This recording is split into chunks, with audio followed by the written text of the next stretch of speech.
गंगा के तट पर बसे शांत हरियाली से घिरे एक आश्रम में सुबह का समय था। वायु मंद गति से बह रही थी। पक्षियों की मधुर चहचहाहट वातावरण में संगीत घोल रही थी। बुद्ध ध्यान मग्न बैठे थे। तभी एक नवयुवक शिष्य, जिनका चेहरा चिंता और तनाव से भरा हुआ था, धीरे धीरे उनके पास आया। उसकी चाल धीमी थी, जैसे कोई भारी बोझ ढो रहा हो। उसने बुद्ध के चरणों में सिर झुकाया, लेकिन उसकी आंखें धरती पर टिकी थीं, जैसे भीतर कोई तूफान चल रहा हो।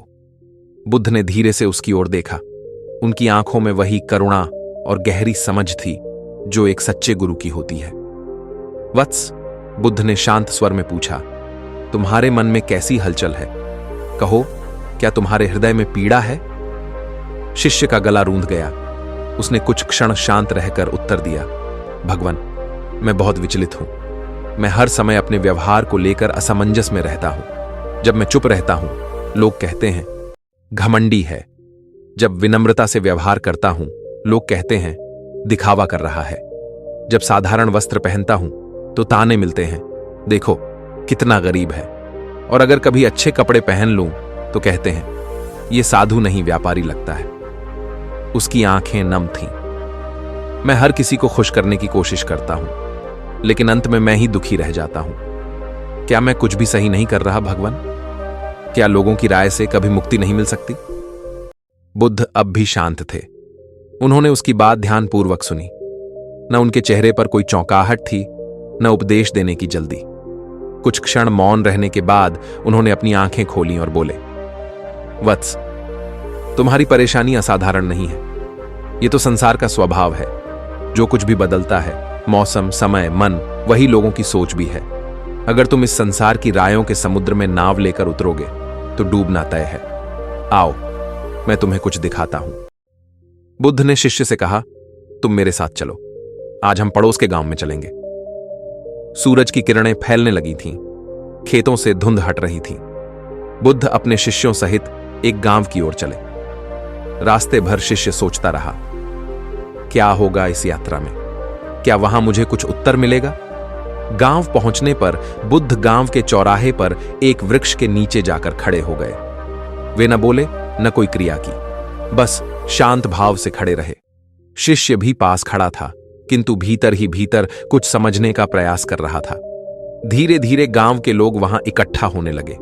किसी ने बुद्ध को पहचान लिया और कहा, अरे, ये तो वही तपस्वी हैं जिनकी बड़ी ख्याति है। दूसरा बोला, ख्याति है? मुझे तो इनका ज्ञान दिखावा लगता है। तीसरा व्यक्ति पीछे से चिल्लाया, अरे, ये तो घूमते रहते हैं, कोई काम नहीं करते। चौथे ने कहा, नहीं नहीं, बुद्ध महान है। मैंने सुना है इनके स्पर्श से लोगों का जीवन बदल जाता है। पांचवां बोला, क्या भरोसा, आजकल तो हर कोई गुरु बन बैठा है। शिष्य यह सब सुन रहा था। प्रशंसा, निंदा, शंका, विश्वास, सब एक साथ। एक ही व्यक्ति के लिए इतनी भिन्न भिन्न रायें। उसका मन चकित था। 1 घंटे बाद बुद्ध बोले, चलो वत्स, अब वापस आश्रम चलते हैं। रास्ते में शिष्य से रहा नहीं गया। उसने पूछा, भगवान, आपने कुछ भी नहीं किया, फिर भी लोगों ने आपके बारे में इतना कुछ कहा। कुछ ने पूजा की, कुछ ने उपहास उड़ाया। मैं समझ नहीं पा रहा। बुद्ध मुस्कुराए, यही तो मैं तुम्हें दिखाना चाहता था। लोगों की बातें उनके मन की परछाइयां हैं, तुम्हारे कर्म का प्रतिबिंब नहीं। एक ही सत्य को हर कोई अपने दृष्टिकोण से देखता है। इसलिए अगर तुम हर किसी की बात मानने लगोगे, तो स्वयं को खो बैठोगे। बुद्ध ने एक पत्थर उठाया और शिष्य को दिखाया। अगर मैं यह पत्थर किसी और फेंकूं, तो वह किसे लगेगा? शिष्य बोला, जिस दिशा में आप फेंकेंगे।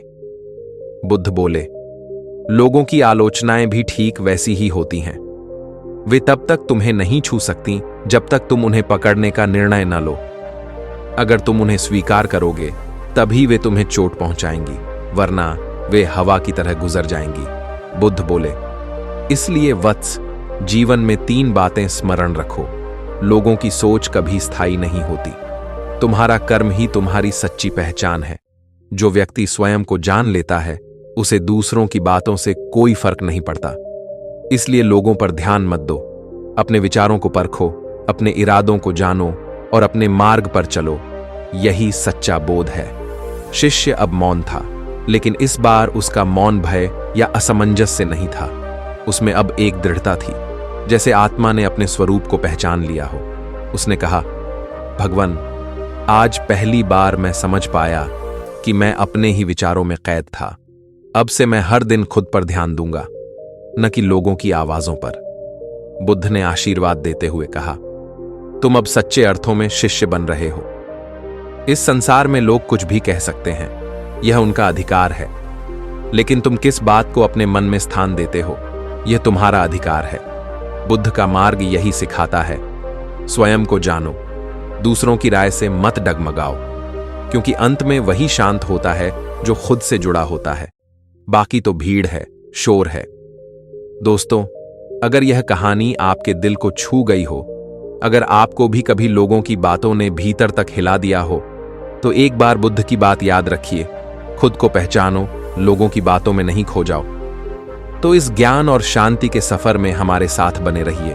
वीडियो को लाइक करें, कमेंट में लिखें कि आपने क्या सीखा, और चैनल को सब्सक्राइब करके बेल आइकॉन दबा दें, ताकि अगली बुद्ध प्रेरक कथा आपसे कभी छूटे नहीं।